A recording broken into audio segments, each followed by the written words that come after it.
Without fail, when you look at the history of money, textbooks, professors, all kinds of people will tell you that money started with barter. And in my very strong opinion, backed up with research, that is simply incorrect. Barter has an essential problem when you're talking about trade. Trade is getting something from somebody else that you need and providing them something that they value. In a sense, they value what you're giving them more than what they're giving up, and you value what you're getting more than what you give up. This creates a huge problem if you do not have lined up exactly what you're trading. Perhaps you want apples and they have oranges. That's not an exact match. It's problematic.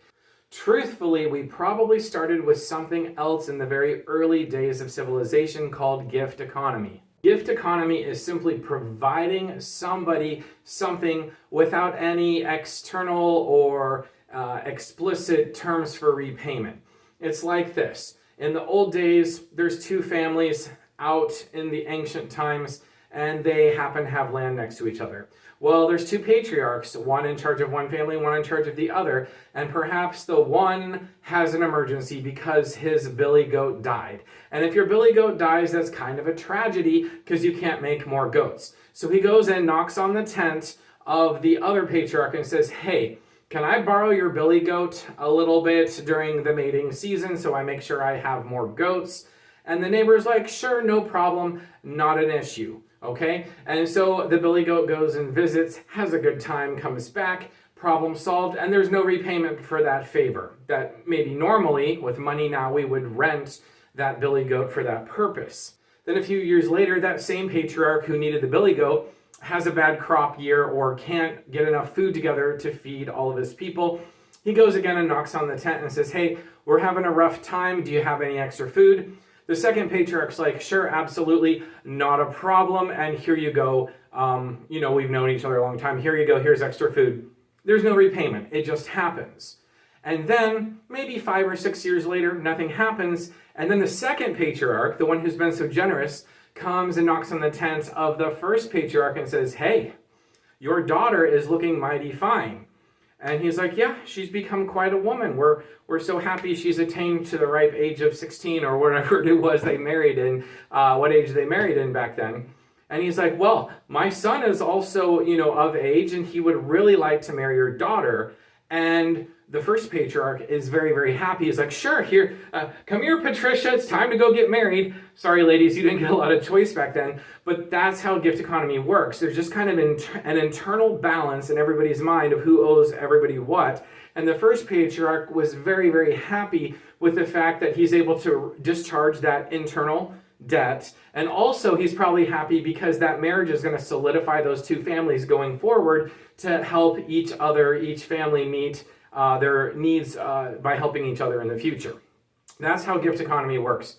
Gift economy is way more comfortable with my students who come from East Asian cultures because that culture kind of incorporates that alongside market economy and how they think. But even Western cultures or students from a Western culture really have that too. It kind of operates in families.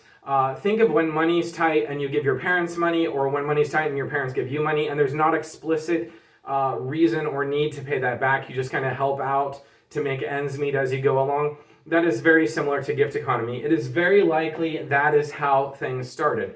Barter happened, but it's problematic. As I stated earlier, you have a mismatch of what you want. Barter being problematic, as I stated earlier, really happened alongside, probably gift economy happened alongside money, still happens today, but I am very pressed to say it was ever the primary reason, as many introductory level lessons on money talk about. What happened, though, is once trade became more widespread, certain commodities seemed to do better in terms of having widespread demand. Everybody found them to be valuable, such as certain spices, such as salt. It depends on where you are. Certain things started to elevate above others and started getting circulated as currency. Salt is a good example of this. In fact, the Latin word for salt became the English word salary, meaning what you get paid, because at one time they were paying salaries of, I believe, soldiers with actual salt. And so you have an elevated commodity, it starts trading back and forth as money circulating in the economy to facilitate the trade. You also had certain things like cowrie shells, whale teeth that might have been circulated, which was early money before it was actually minted. And after you have these commodities circulating, certain commodities, precious metals mainly, become kind of elevated as a medium for trade. For example, gold and silver are used in buildings and in jewelry, things like that. So they have intrinsic use outside of it, but everybody views them as a symbol of wealth and power. Those start to circulate money, and they begin to be stamped into bars and coins.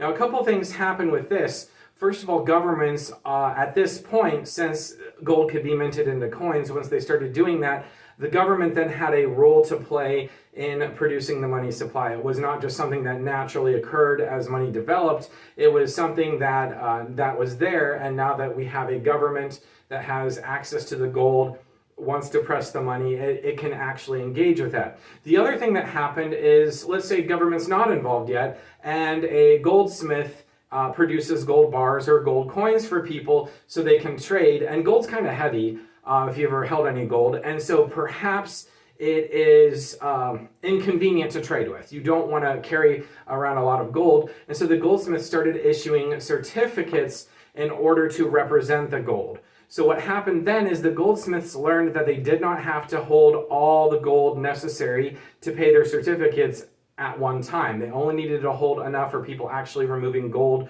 from the reserves. And what happened was all of a sudden paper money started to take off as generated by whoever's holding this monetized metal commodity, circulated by whoever is storing these intrinsic value commodities.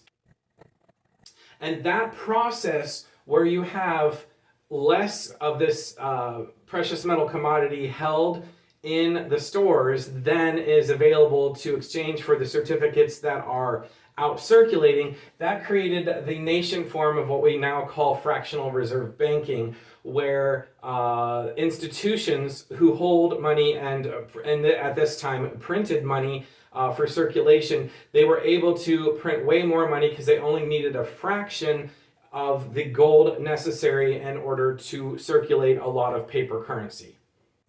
And to our modern era, last vestiges of what we call a gold standard ended in the 70s in the United States.